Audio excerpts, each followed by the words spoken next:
Apa sih ngagetin banget dah. Nonton apaan? Iya ini, gua tuh lagi dengerin video tentang cerminan perilaku Al-Quran. Oh, cerminan perilaku Al-Quran ya? Nah iya tuh, Terus, emang kenapa? bingung aja gitu. Sedangkan yang bikin gue bingung tuh adalah Al-Quran ini kan konteksnya kan dia sebuah kitab suci ya, pedoman hidup bagi manusia kan. Terus, nah maksudnya cerminan perilaku Al-Quran tuh ini maksud tuh kayak gimana gitu tuh. Nah, bingung. itu dia tak. Lu mungkin bisa jawab pertanyaan gua gitu. Nah, masalahnya kita sama. Kita saya juga nggak tahu tak. Gitu. Dari kemarin juga nyari ini perilaku yang baik menurut Al-Quran itu gimana gitu. Soalnya banyak kan konteksnya. Iya, saya juga bingung gitu. Iya. Nah, ini tak. Apa tuh? Nih di YouTube nih tak. Gimana? Masjid Agung Al-Azhar. Itu tak. Cerminan perilaku Al-Quran. Wah, ini tak. Ini pas nih kayaknya nih tak buat kita nih tak. Boleh. Nah, ini coba kita tonton tak ya bareng-bareng. Bismillahirrahmanirrahim. Assalamualaikum warahmatullahi wabarakatuh. Alhamdulillah wassalatu wassalamu ala Rasulillah Sayyidina Muhammad ibn Abdullah. La haula wa la quwata illa billah. Faqad qala Allah Ta'ala fi kitabihil karim. A'udzu billahi minasyaitonir rajim. Bismillahirrahmanirrahim. Alif lam mim. Dzalikal kitabu la raiba fihi hudal lil muttaqin. Shadaqallahul azim. Para pemirsa yang berbahagia, alhamdulillah atas izin Allah semata-mata tahun ini kita bisa berjumpa dengan Ramadan. Ramadan penuh kemuliaan, penuh keagungan, penuh keberkahan di sisi Allah Subhanahu wa taala. Para pemirsa yang mulia, topik saya pada kesempatan ini adalah cerminan perilaku Al-Quran. Kalau Al-Quran itu diamalkan, itu tandanya orang itu hatinya sudah luar biasa mengikuti tuntunan Al-Quran. Dan Al-Quran itu salah satu isinya adalah menuntun manusia agar manusia itu berperilaku ruhaniyahnya menuju kepada Allah Subhanahu wa taala. Apa yang dikatakannya, apa yang diperbuatnya, apa yang diperbincangkannya, apa yang jadi konsep hidupnya, apa yang jadi pilihan politiknya, semata-mata mengharapkan ridha Allah. Kalau itu yang terjadi pada orang itu dan konsisten dia menjalani kebiasaan itu hingga tamat hidupnya, ini orang boleh kita katakan calon surga, ahli surga yang masih hidup. Mengapa? Dia berjalan seperti di atas rel. Ibarat begitu jalan raya itu panjang beribu-ribu kilo. Jalanannya mulus dan bagus. Tapi jalanan kereta hanya 2 rel ganda itu, rel kiri dan kanan. Dia tidak terpesona dengan jalan-jalan yang ribuan kilometer di luar jalan rel kereta. Orang beriman itu seperti itu. Maka itu orang mukmin Allah inginkan hanya satu oleh Allah Ta'ala, berada pada jalur dan rel Al-Quran. Insya Allah hidupnya terjaga, terpelihara, terlindungi oleh Allah Subhanahu wa taala. Ini orang untuk diselamatkannya, dimuliakannya, dihormatinya, diagungkan derajatnya di dunia bahkan sampai di akhirat.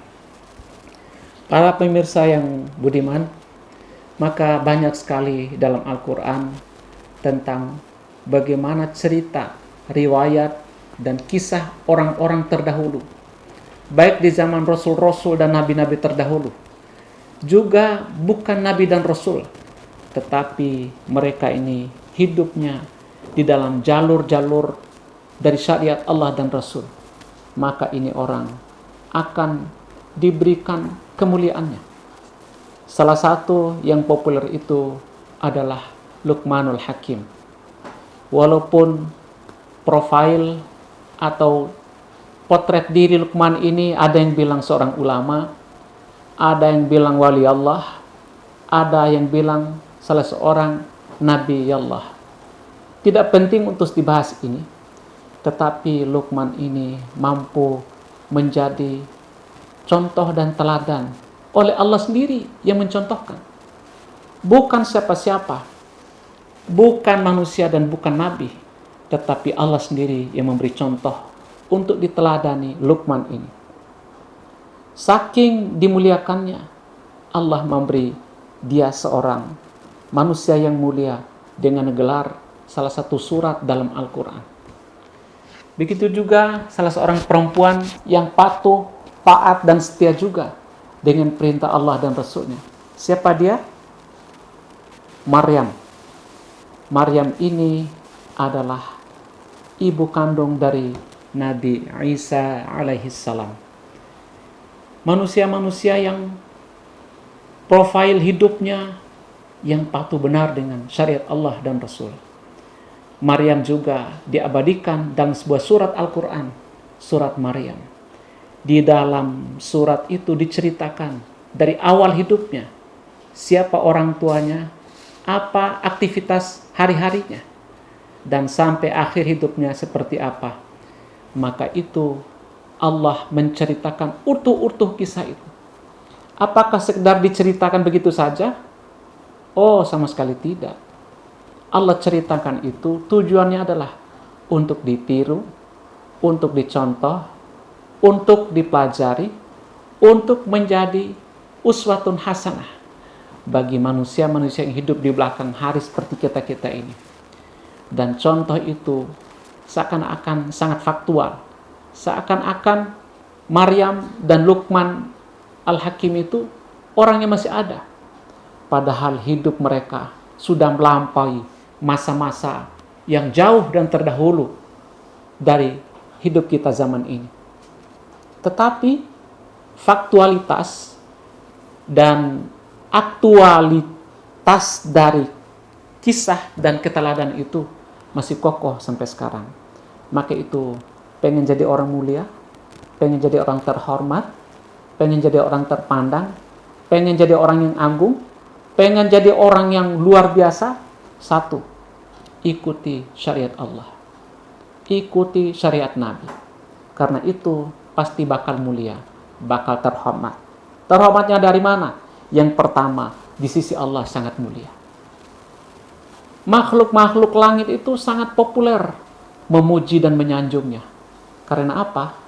Karena kekokohan kepatuhannya kepada Allah. Kemudian, kalau dia orang biasa, dari rangkaian perilaku, tabiat, sifat, ideologi, dan pola hidupnya, membuat orang itu terpesona, membuat orang itu terpukau, membuat orang itu seakan-akan aroma dan harumnya kemana-mana. Sehingga kebaikan, kemuliaan, kesolehan, kepatuhan itu akan diceritakan orang dan akan ditiru orang. Para hadirin yang mulia, mari kita menyongsong cerita diri kita, walaupun tidak sebagus, setinggi derajat Nabi terdahulu atau orang biasa, entah Siti Maryam atau Luqmanul Hakim. Insya Allah kita kalau meniru, mengikuti, meneladani dan mencontohi mereka, derajat itu akan diperoleh. Karena tidak mungkin akan Allah masukkan semua dalam cerita kisah dalam Al-Quran maupun dalam hadis Nabi tentang orang-orang yang banyak itu. Tetapi cukup kita tiru apa yang Allah contohkan dalam Al-Quran dan apa yang disyariatkan dalam kitab suci dan hadis Nabi-Nya. Insya Allah bahkan kemudian terhormat. Di hari-hari ini dapat kita lihat orang-orang yang punya perilaku demikian. Betapa disanjung, dipuji, dipuja, dihormati, dimuliakan. Di mana dia berada akan jadi sorotan.